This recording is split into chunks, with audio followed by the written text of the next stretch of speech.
All right, here we are with Coach Kaylor and his Chuckey-Doak Black Knights knocked off Claiborne tonight, 19-13 on a last-second play. Coach, take me through what you saw in tonight's game. I mean, our kids battled hard. You know, we certainly didn't play our best at times. You know, offensively shot ourselves in the foot some, defensively bent a lot, didn't break a lot, but kept our offense off the field for a large portion of the second half. But, man, the fight, the battle, after last week's tough loss for these guys to battle back in that type of game and get it done, it's really impressive. Well, you scored early. You scored first, and saw Claiborne come back to tie it up, and then it seemed like you had a lot of momentum whenever you recovered the fumble. Yeah. And then kind of gift giving back to Claiborne, you fumbled it back to them, but you held on, and Claiborne scored.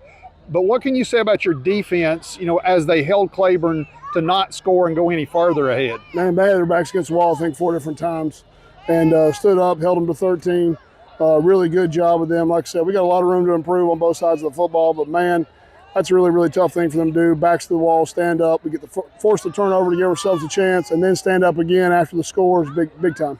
And then the last drive, your quarterback ball had several good completions there, critical completions. Yeah. To both DOMs, to give themselves a chance to keep a drive alive. Yeah. What can you say about his play tonight and picking out the receivers that he needed to get the ball to? Man, he did a really good job. That's kind of outside of what we do, that kind of fast-paced, throwing the ball that much.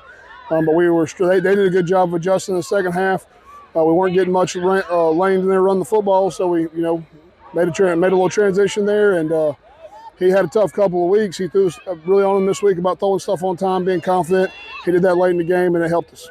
And then you got down to the very last play. Was that a design play to go to Dom, or was it one that you let Kipton kind of pick out the receiver that he was going to throw it to? Oh, we let him read it out. We don't throw much where I tell them who to throw it to. We let him read the thing out. They did a good job. We were thinking we'd get Dominique there on the little bender. They did a good job of double covering him with the safeties. Dom Honlin adjusted the route the way we teach it all the time. Put himself open, big catch, touchdown. It was awesome. I know next week you step out of conference against Volunteer. Yep. What can you take from tonight's game to take you into Volunteer plus into your final conference games for the remaining part? A little bit of confidence boost right there. Anytime you win is good for your confidence, but we got a lot we can continue to improve on. So we'll take the tape and we'll teach from it, learn from it, and get better. And every game's a chance to get a win, and they all matter. So we'll give Volunteer our best shot next week. All right, good luck to you, Coach. Thank you.